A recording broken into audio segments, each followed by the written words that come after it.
Shalom Bapak Ibu. Apa kabar? Merdeka? Haleluya, merdeka.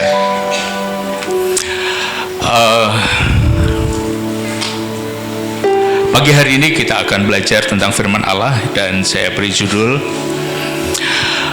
Refleksikan manusia barumu. Pancarkan manusia barumu. Apa Bapak Ibu? Ya. Moto kita adalah Shine Your Light, artinya pancarkan terangmu. Amin. Di dalam terang dibutuhkan kita sekalian. Mari kita buka di dalam kitab 2 Korintus pasal 5 ayat 17. Beberapa di antara saudara sudah hafal ayat itu, tinggal menghidupi, memahaminya. Bapak Ibu, kita bangsa Indonesia yang tersebar di seluruh dunia, kemarin mereka sebagian besar, diharapkan semuanya merefleksikan tentang sejarah berdirinya bangsa Indonesia.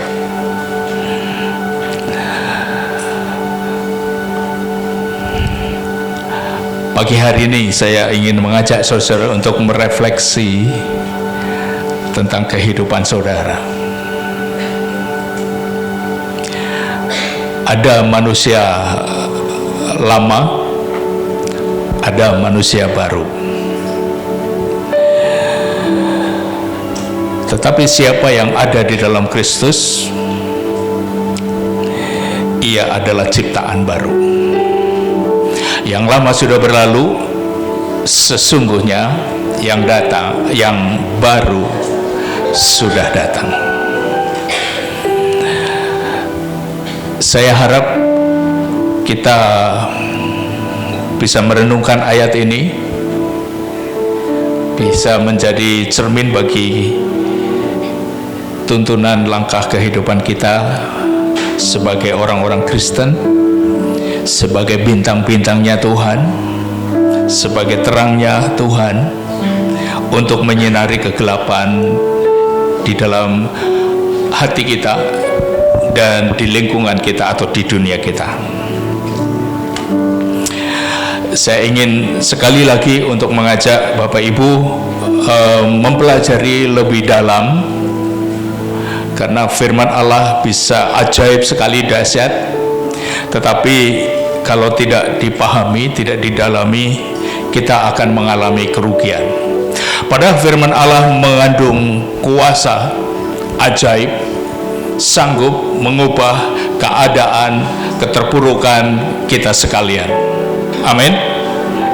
Nah, firman Allah berkata, siapa yang ada di dalam Kristus, ia adalah ciptaan baru. Yang lama sudah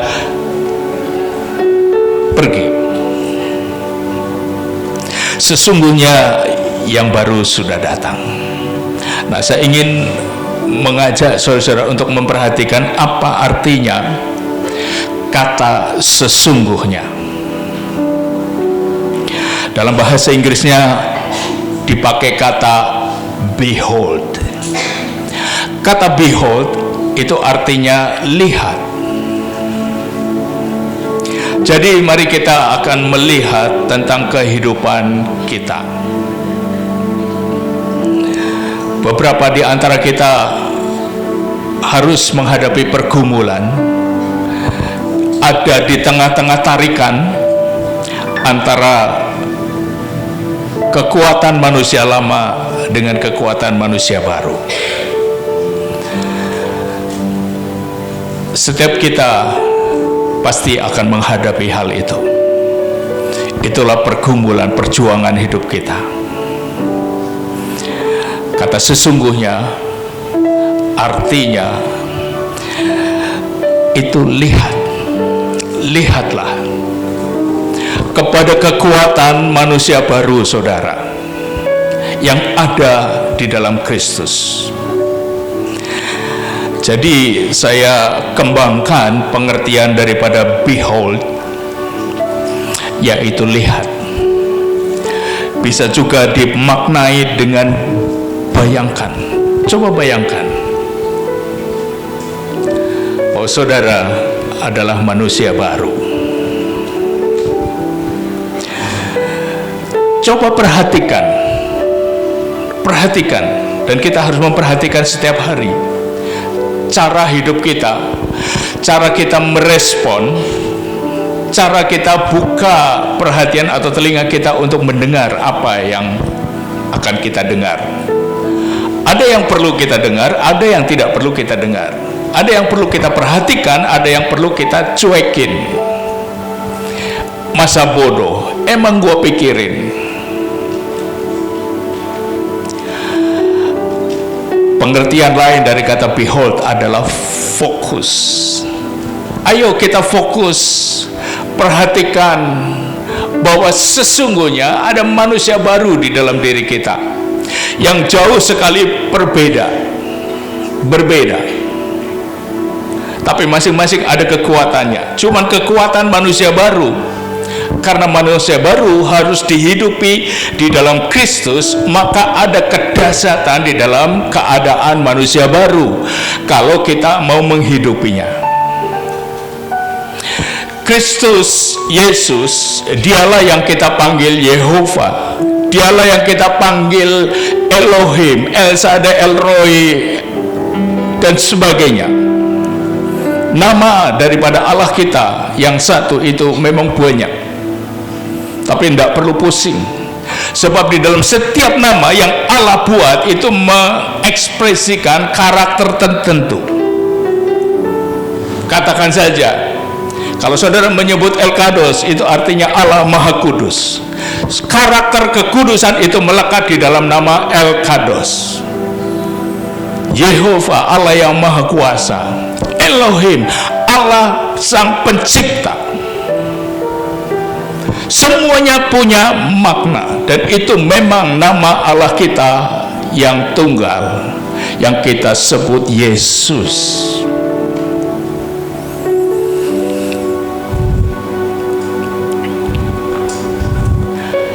Di dalam Dia terletak kekuatan manusia baru kita. Ada kedahsyatan ketika kita hidup di dalam Kristus. Tetapi orang Kristen bisa hidup di luar daripada Kristus, sebab kekristenan hanyalah sebagai baju agama, bukan sebagai pandangan hidup, prinsip kebenaran yang harus diterapkan di dalam kehidupannya. Nah, Bapak Ibu Saudara yang dikasihi Tuhan, mari, kalau kita ada di dalam Kristus, ada kedahsyatan. Amin. Dengan kata lain, kita bisa berkata, aku dahsyat di dalam Kristus, aku ajaib dalam Kristus. Haleluya. Aku dahsyat dalam Kristus. Katakan satu kali lagi. Amin. Itu yang sesungguhnya. Pandang itu, lihat itu, perhatikan itu, renungkan itu. Memang ada tarikan untuk kita membayangkan, merenungkan sesuatu yang lain di luar daripada Kristus. Itulah peperangan, dan kita harus fokus di dalam keadaan manusia baru. Haleluya. Tetapi orang Kristen jarang memikirkannya. Apa artinya atau seperti apa manusia atau ciptaan baru? Bapak Ibu, kita sudah diciptakan ulang. Dengan kata lain, kita dilahirkan kembali secara rohnya, karena pada inti daripada kehidupan kita adalah roh kita. Dia kekal, dia tidak akan pernah musnah atau mati. Dia kekal. Sebab itu roh Allah yang dihembuskan kepada Adam, dan kita adalah keturunannya. Roh kita tidak akan pernah mati. Dalam pengertian kalau kita sudah mati fisiknya, roh kita itulah yang harus bertanggung jawab di hadapan Allah. Kalau baik masuk surga, kalau jahat masuk neraka. Itu kekal. Esensi manusia adalah rohnya. Tubuh ketika dikebumikan, dikuburkan, dia akan menjadi tanah kembali. 20, 30 tahun, 100 tahun digali, sudah nggak ada kelihatan fisik kita. Barangkali kalau tulangnya nggak kuat juga sudah menjadi tanah. Nah, seperti apa ciptaan baru itu yang harus kita hidupi? Kita akan belajar bersama-sama. Tapi lihat terlebih dahulu Yohanes 15 ayat yang ke-7.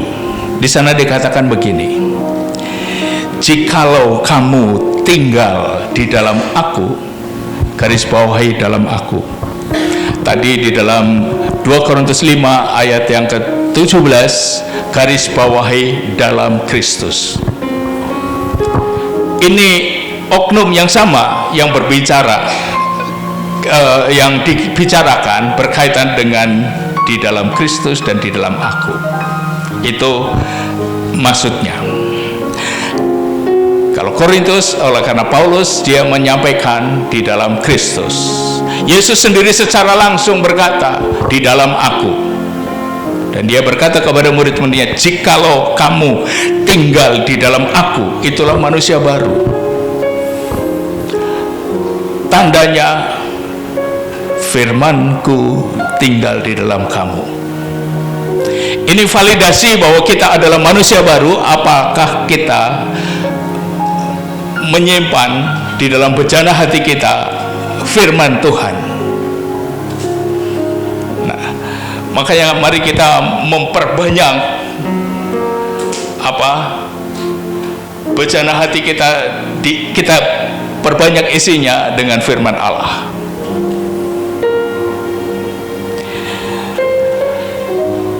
Dan ini saya harap kita terpacu, terdorong, tersemangati untuk tinggal di dalam Kristus sebagai manusia baru, ciptaan baru. Karena kalau itu sungguh-sungguh kita perhatikan, dan kita harus memperhatikan itu,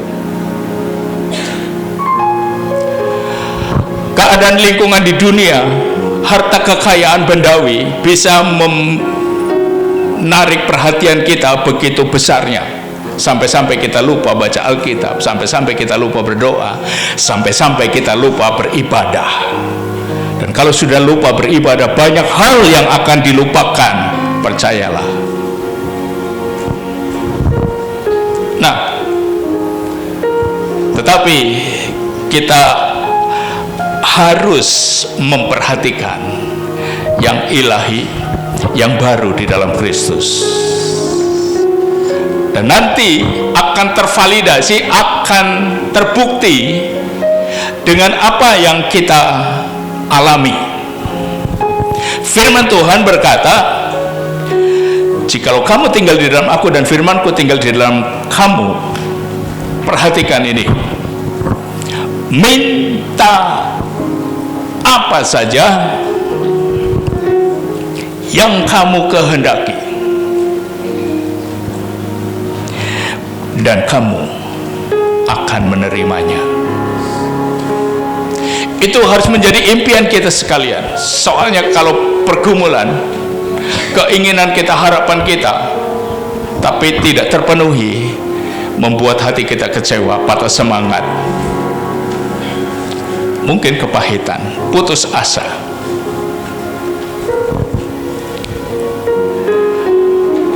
Dan kita semua ingin mendapatkan apa yang kita harapkan. Amin. Jadi perhatikan baik-baik. Perkara hidup kita ini berkelimpahan atau tidak, kaya atau miskin, susah atau mudah, senang atau susah, sehat atau sakit, perkaranya apakah kita tinggal di dalam Kristus, atau sejauh mana kita tinggal di dalam Kristus. Sebanyak apa firman Allah tinggal di dalam bejana hati kita.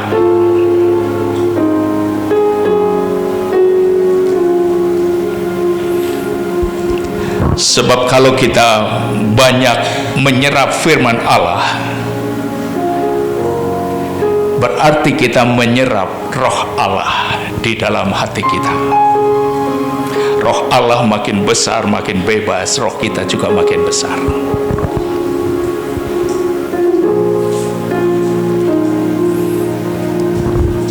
Maka hidup di dalam Kristus adalah kehidupan yang semua orang impikan.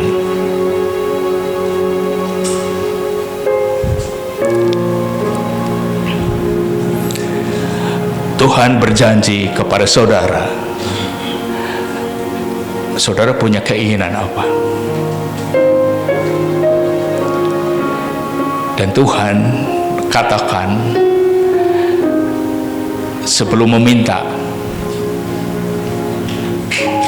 tinggal dulu di dalam Kristus, jadi orang Kristen. Itu sudah kita lakukan. Dan firman-Nya tinggal di dalam diri kita, sudahkah kita lakukan? Saudara ada di dalam Kristus, itu ya dan amin. Buktinya saudara ada di tempat ini. Kalau saudara bukan orang Kristen, mana mungkin ada di sini? Itu artinya saudara ada di dalam Kristus. Tetapi apakah firman-Nya di dalam saudara? Itu pertanyaannya. Itu yang harus saudara usahakan. Tapi ini merupakan dua hal yang tidak bisa dipisahkan sebenarnya. Kalau saudara ingin tinggal di dalam Kristus yang kuat, saudara harus banyak menyerap firman Allah. Tidak bisa cuma salah satu. Kalau dua-duanya kita lakukan, dan Tuhan berani berjanji, minta apa saja dan kamu akan menerimanya. Dengan kata lain, kamu minta kepadaku, aku akan memberikannya. Dan Tuhan mempertaruhkan janjinya kepada setiap kita, siapa saja yang firman-Nya ada di hatinya. Haleluya. Nah, kelahiran kembali, diciptakan baru, itu sama saja bahwa kita sedang dikembalikan kepada yang aslinya. Saudara tahu maksudnya?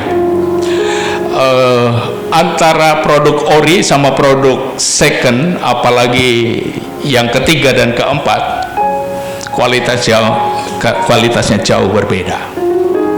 Ketika Adam jatuh dalam dosa, manusia ilahinya itu hancur, rusak. Dan di dalam Kristus, ketika seseorang dilahirkan kembali, orang itu dikembalikan kepada posisi yang sesungguhnya, yang orisinil. Maksud daripada penciptaan Allah, itulah manusia baru. Dan setiap kita punya kesempatan untuk memasuki kehidupan manusia baru. Apakah saudara tertarik ataukah lebih suka kepada manusia lama? Kita harus mengambil pilihan bijaksana. Sekalipun banyak tantangannya, tetapi kita bertekad untuk masuk, saya mau menghidupi manusia baru. Sebab di sana ada Kristus dan di dalam Dia kita bergerak, kita bernafas, kita beraktivitas. originalitas hati saudara dibuktikan ketika diteropong adakah firman Allah. Haleluya.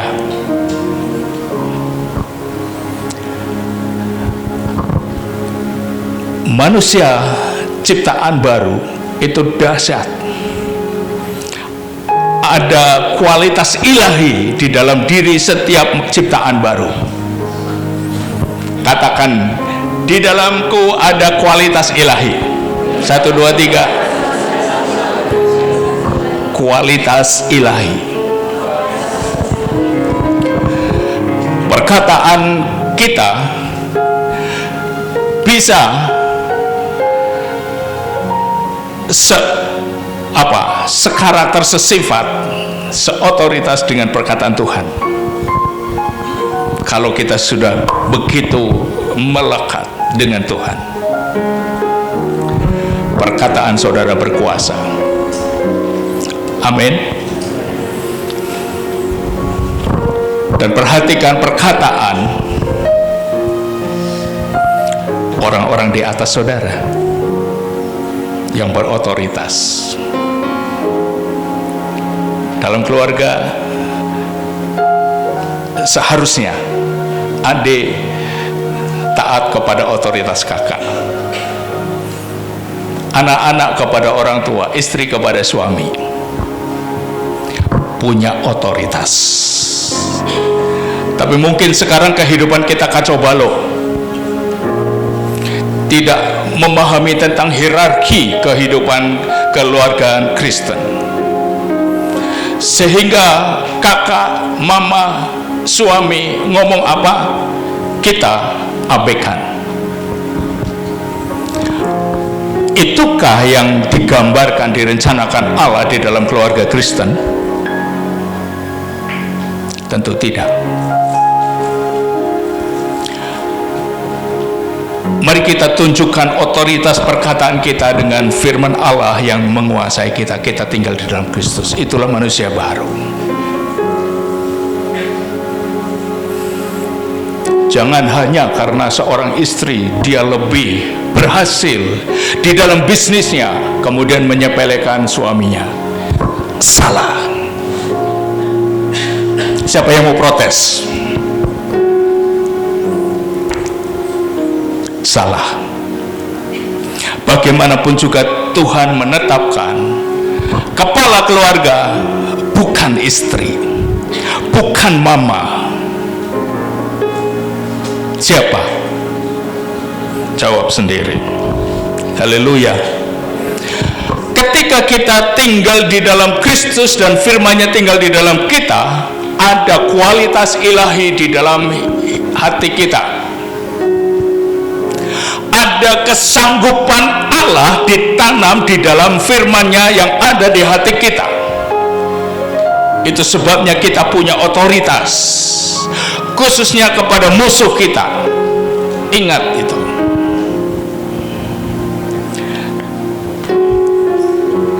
Kesanggupan Allah ditanam di roh kita masing-masing yang ada di dalam Kristus.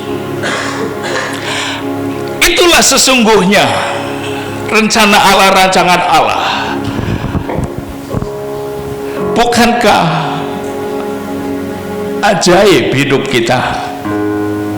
Tidak peduli kita lahir di mana, dari mana, orang mana, level apa, tapi ketika kita hidup di dalam Kristus, kita akan banyak baca firman Allah. Firman Allah itulah yang akan mengangkat kita. Yang lama sudah berlalu, itu tidak punya pengaruh lagi. Latar belakang kehidupan kita pada waktu dulu, mungkin keluarga kita atau cara hidup kita, pergaulan kita tidak punya pengaruh lagi. Katakan stop. Sebab aku tinggal di dalam Kristus. Tinggal izinkan firman-Nya mempengaruhi, mengolah pikiran hati kita, perasaan kita. Biar firman Allah yang mengendalikan kita. Ketika kita diperhadapkan kepada sesuatu yang menyentak kita, merugikan kita, merendahkan kita, menyakitkan kita, jangan bereaksi. Berdiam diri, berbicara kepada manusia roh, berbicara kepada Allah. Di situ letaknya kedewasaan rohani kita. Sakit-sakit ketika dia menghina kita, tapi jangan merespon, diam. Itulah kedewasaan. Orang yang dewasa terlihat dewasa rohani, terlihat ketika dia menghadapi keadaan yang menakutkan, yang membuat emosional, dia tetap tenang.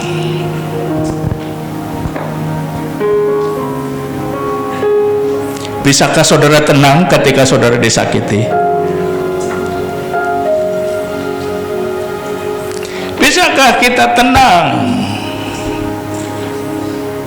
ketika kita dihina, direndahkan?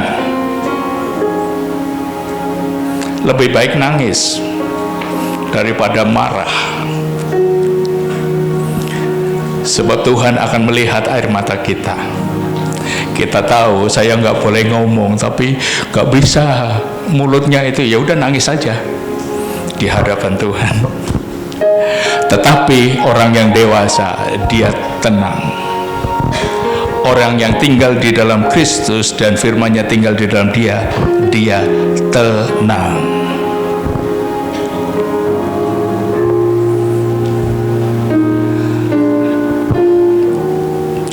Apakah saudara tenang?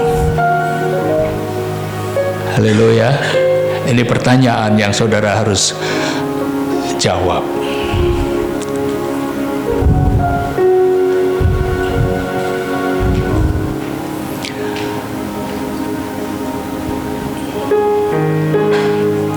Siapa ada di dalam Kristus, dia adalah ciptaan baru.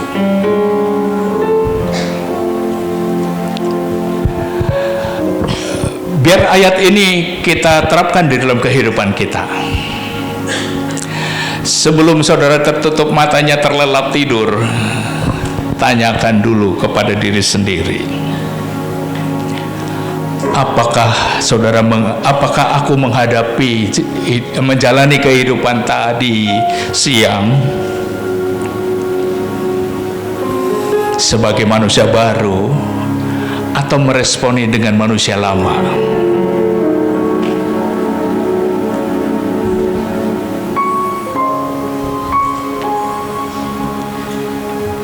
Itu pertanyaan yang akan membuat kita bijaksana.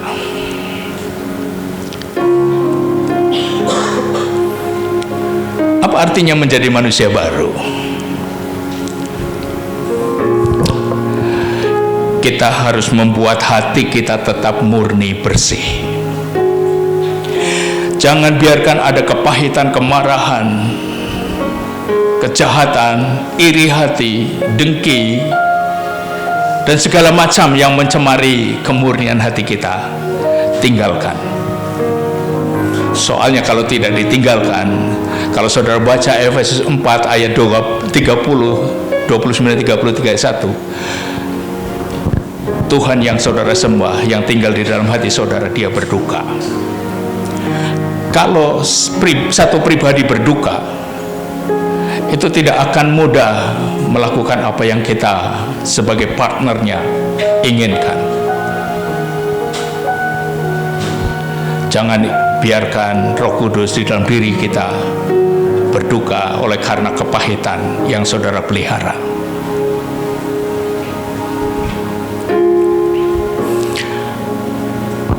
Kalau kita manusia baru, lihat, perhatikan seperti apa sih manusia baru. Saya harap ini membantu kita supaya manusia baru itu menjadi makin kuat, teguh di dalam diri kita. Tarikan manusia lama makin lemah. buat hati bersih untuk Allah, sebab hatimu adalah rumah Allah. Make a clean room in your heart for God. Buatlah ruang hati yang bersih untuk Allah, sebab hatimu adalah rumah Allah. Tahukah kau bahwa ke rumah Allah? Tahukah saudara bahwa hatimu rumah Allah? Dipenuhi dengan apa yang baik.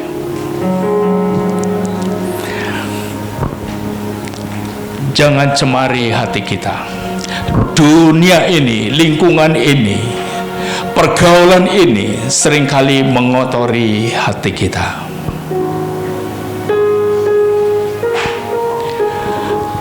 Bagaimana caranya membuat itu bersih? Bacalah Alkitab.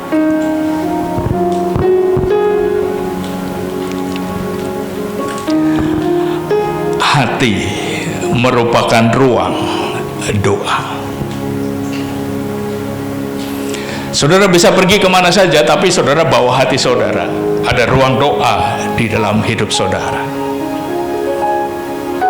Dan orang akan berhati-hati secara alamiah. Dia tidak akan sembarangan ngomong apa dengan orang yang mempunyai ruang hati doa. We are different. Kita berbeda.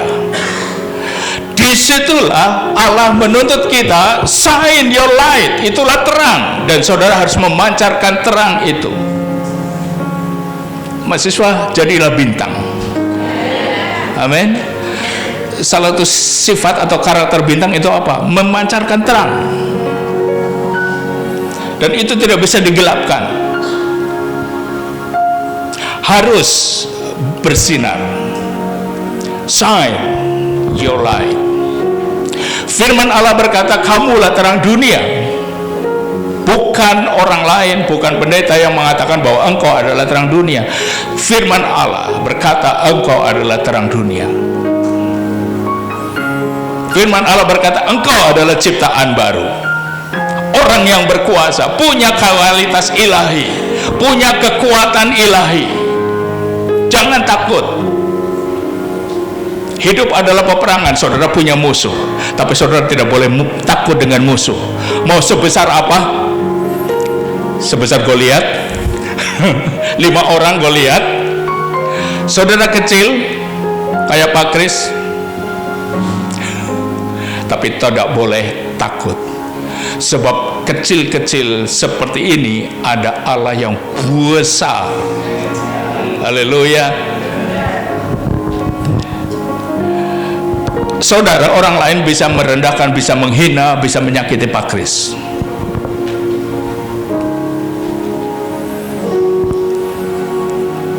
Tapi emang gua pikirin, saudara marah-marah sama Pak Kris, emang gua pikirin. Dan kita perlu cuek untuk hal-hal yang merugikan kita. Haleluya. Jangan semuanya diperhatikan, jangan semuanya direspon. Ketika iblis sedang memanahkan api ke hati kita, jangan direspon. Kecocok apa itu duri kecil saja kita sudah nangisnya minta ampun.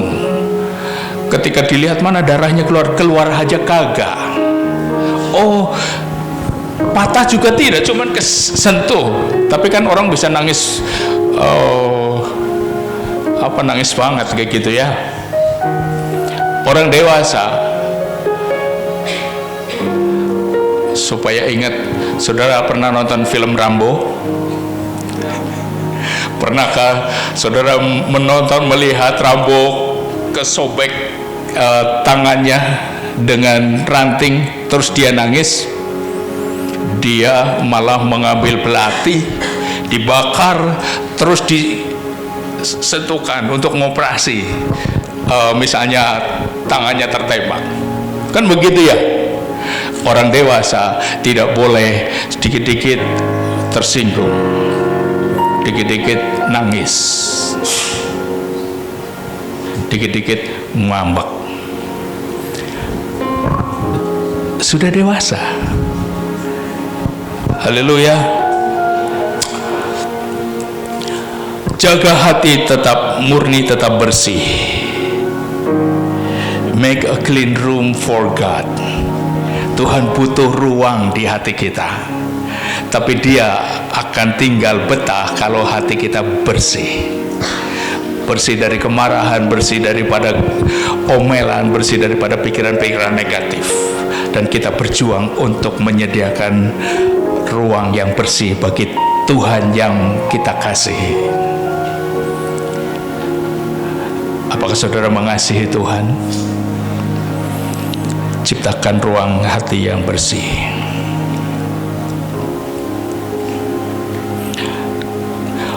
Untuk menjaga hati kita tetap bersih, ada masa-masa di dalam kehidupan kita. Kita perlu menghindari kerumunan orang.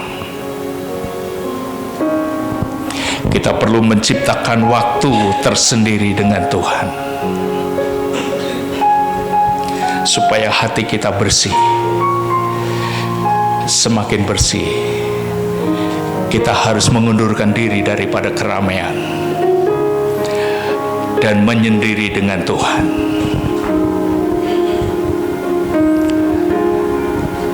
Lakukan, saudara.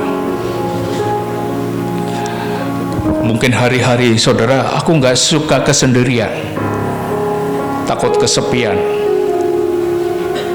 aku sungguhnya keramaian. Sekalipun di dalam keramaian ada Tuhan juga, tetapi Tuhan ingin satu persekutuan yang pribadi. Nih, aku ajarin anak-anak mahasiswa. Mungkin hidup di dalam asrama itu little ketemu orang, little ketemu orang. Nggak ada waktu sendiri kelihatannya, ya kan?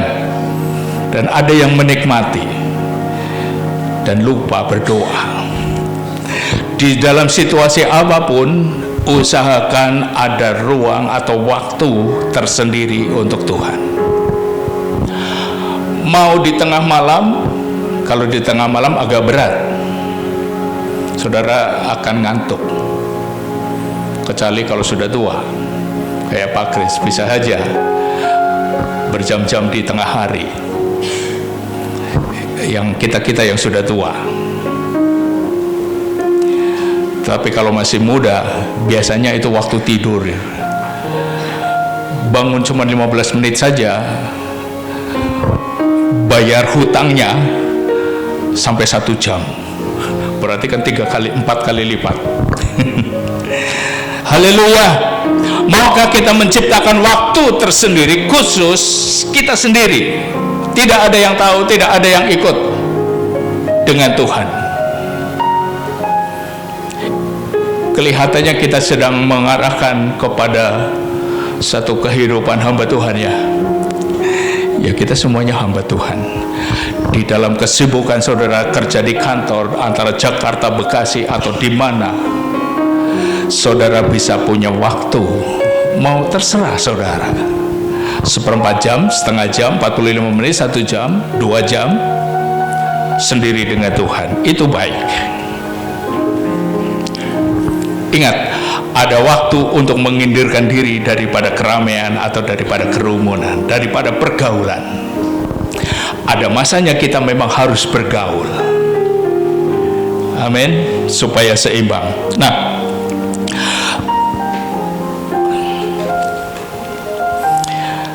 jadi Bapak Ibu Saudara yang dikasihi Tuhan, sebagai ciptaan baru, kita seperti apa? Ciptaan baru itu sebenarnya seperti apa?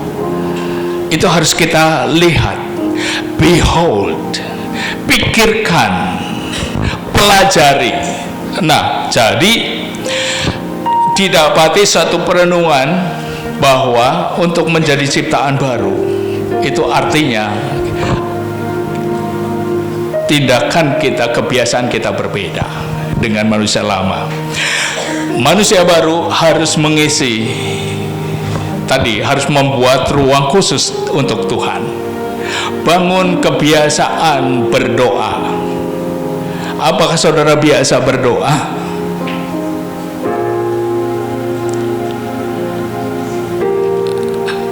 Apakah saudara biasa berdoa hari-hari? Oh, berdoa lah Pak Kris, orang bagaimana? Orang Kristen mau makan aja berdoa, mau pergi berdoa. Bukan itu maksudnya. Ada waktu khusus 15,5 jam atau berapa khusus saudara setting, saudara buat waktu untuk berdoa.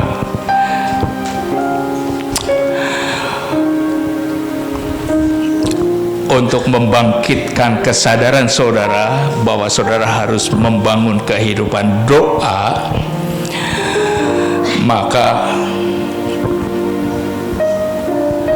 kita harus mencobanya.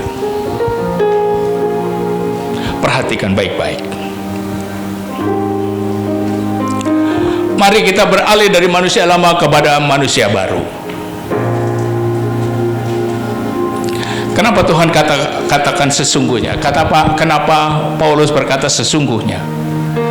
Karena ini sesuatu yang sering diabaikan oleh banyak anak-anak Tuhan, bahkan hamba-hamba Tuhan. Apa bedanya? Semuanya manusia.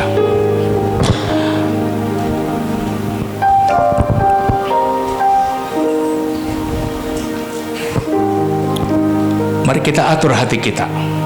Bahasa Inggrisnya set your heart. Untuk berdoa. Untuk menjadi manusia baru dan untuk apa yang kita inginkan dan kita doakan itu kita terima. Kita harus on position with God. Kita harus on position dengan Tuhan. Kita harus ada di tempatnya dengan Tuhan. Siapa yang ada di dalam Kristus, dia ciptaan baru. Jika engkau tinggal di dalam aku dan firmanku tinggal di dalam engkau, minta apa saja engkau akan menerimanya. Ada amin. Jadi hati kita harus on position. Kita ada di lokasi di mana Tuhan ada. Kalau kita berdoa tapi di luar posisi daripada posisi yang benar dengan Allah, itu bisa bertahun-tahun dan belum terjawab. Sampai seseorang kalau didapati, wah, harimau, singa, kita lihat saja. Haleluya, kita doakan. Mudah-mudahan tidak ada di antara kita. Kalau ada, wajar. Yang gak wajar jangan diam terus, berusaha push on masuk ke dalam manusia ciptaan baru. Haleluya. Selamat berkemenangan.